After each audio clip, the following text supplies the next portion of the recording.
adalah gembalaku, takkan kekurangan aku. Aku terkasih, selamat pagi, salam jumpa lagi dalam Sabda Siap Saji Rabu 31 Maret 2021, Rabu Pekan Suci. Mari kita berdoa dalam nama Bapa, Putra, dan Roh Kudus. Amin.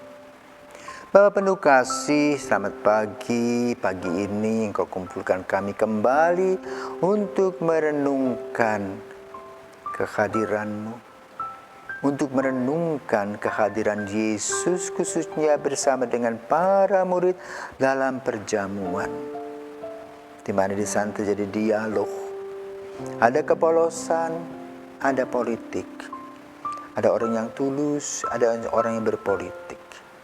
Itu yang dihadapi oleh Yesus, tetapi Yesus tetap merangkul semua orang. Maka ajarlah kami agar kami boleh merangkul setiap orang dan kemudian mengarahkan mereka kepada kebaikan-kebaikan, serta menegur mereka yang kurang bijaksana. Maka berkatilah kami ya Bapa dalam kehidupan kami, agar kami hidup sebagai saudara satu sama lain, saling menegur, menyapa, memperkuat, dan memberikan support. Demi Kristus Putra-Mu pengantara kami kini dan sepanjang masa. Amin. Tuhan bersamamu dan bersama rohmu. Inilah Injil Yesus Kristus menurut Matius. Dimuliakanlah Tuhan. Matius bab 26 ayat 14 sampai dengan 25. Sekali peristiwa, pergilah seorang dari ke-12 murid itu yang bernama Yudas Iskariot kepada imam-imam kepala. Ia berkata, "Apa yang hendak kamu berikan kepadaku supaya aku menyerahkan dia kepada kamu?" Mereka membayar 30 uang perak kepadanya. Dan mulai saat itu Yudas mencari kesempatan yang baik untuk menyerahkan Yesus. Pada hari pertama dan hari raya roti tak beragi, datanglah murid-murid Yesus kepadanya dan berkata, "Di manakah engkau kehendaki kami mempersiapkan perjamuan Paskah bagimu?" Jawab Yesus, "Pergilah ke kota kepada si Anu dan katakanlah kepadanya, beginilah pesan guru, waktuku hampir tiba. Di dalam rumahmu lah aku mau merayakan Paskah bersama-sama dengan murid-muridku." Lalu murid-murid melakukan seperti apa yang ditugaskan Yesus kepada mereka dan mempersiapkan Paskah. Setelah hari malam, Yesus duduk makan bersama dengan ke-12 murid itu. Dan ketika mereka sedang makan, Ia berkata, "Aku berkata kepadamu, sesungguhnya seorang di antara kamu akan menyerahkan aku."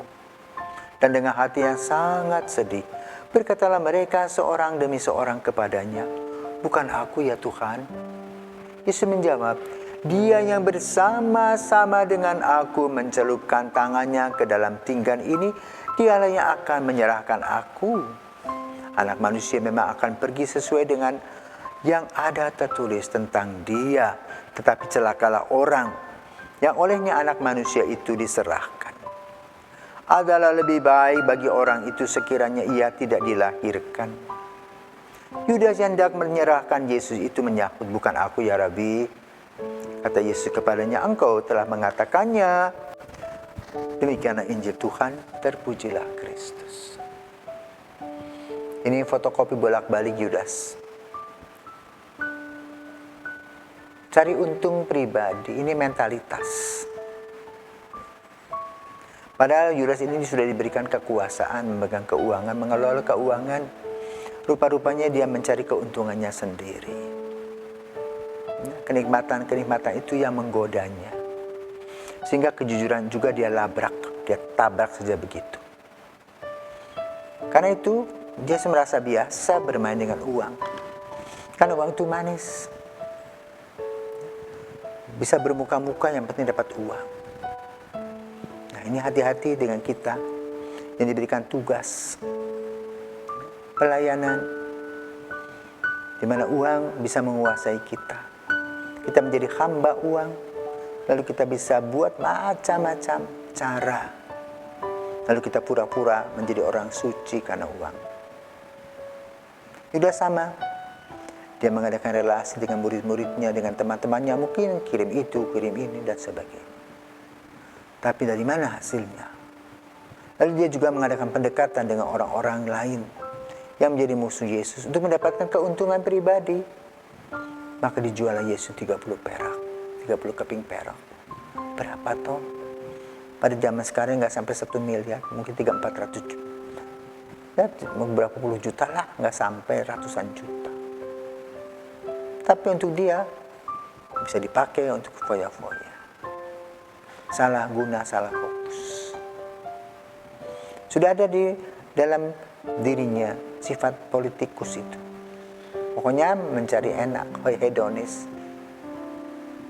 Maka ketika dia juga bersama-sama dengan Yesus pura-pura alim sambuk, puji-puji Yesus di depan. Dia manis-manis supaya jadi anak manis. Dan juga bisa menggunakan model asal Bapak senang, yang penting senang. Bahwa apa saja yang menyenangkan. Tetapi Yesus bisa menabrak. Kenapa? Yesus tahu dengan intuisi yang tajam. Manis di depan, pahit di belakang. Dan itu perlu diwaspadai. Ya. Kadang-kadang ada orang yang bisa mengelabui mengelabui pemimpin seperti itu. Melabui suami, jadi di rumah manis kakak. Juga kepada istri sama, sayang, di belakang bermain. Itu mentalitas hamba. Yesus melakukannya, Yesus tahu.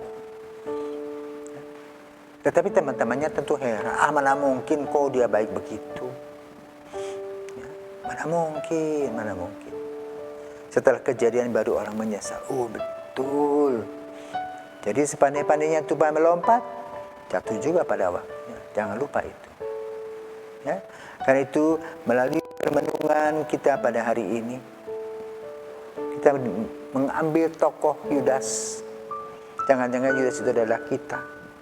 Manis-manis, dekat-dekat, ya. Memberikan pengaruh yang pokoknya sedemikian rupa. Ya. Tapi di belakangnya garuk. Di belakangnya mementingkan dirinya sendiri. Tidak peduli ya, pada yang lain. Mungkin banyak yang jadi kurban pun tidak soal. Yang penting aku. Berhadapan Yesus tidak mungkin.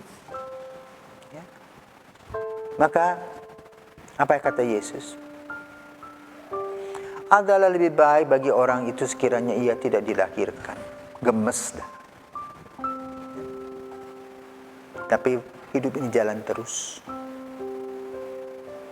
Dan bagaimana ketika orang yang bersangkutan melakukan itu menyangkal? Biasa kita pandai menyangkal. Tapi Tuhan tahu apa yang kita lakukan. Maka mari saudaraku terkasih, janganlah kita menjadi Yudas Iskariot. Belajar dari Yudas supaya kita tidak menjadi Yudas. Tapi belajar dari sikap Yesus yang jelas tajam intuisinya. Dan dia mengatakan semuanya. Jadi secara moral sudah dikatakan.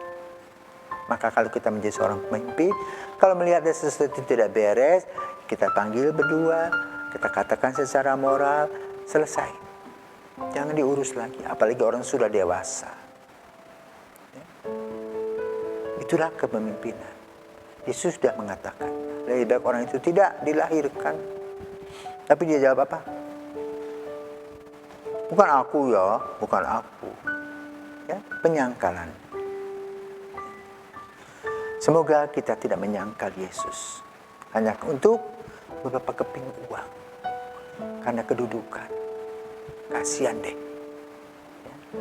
Semoga semangat Yesus yang tetap berani menghadapi situasi ini yang kita pegang.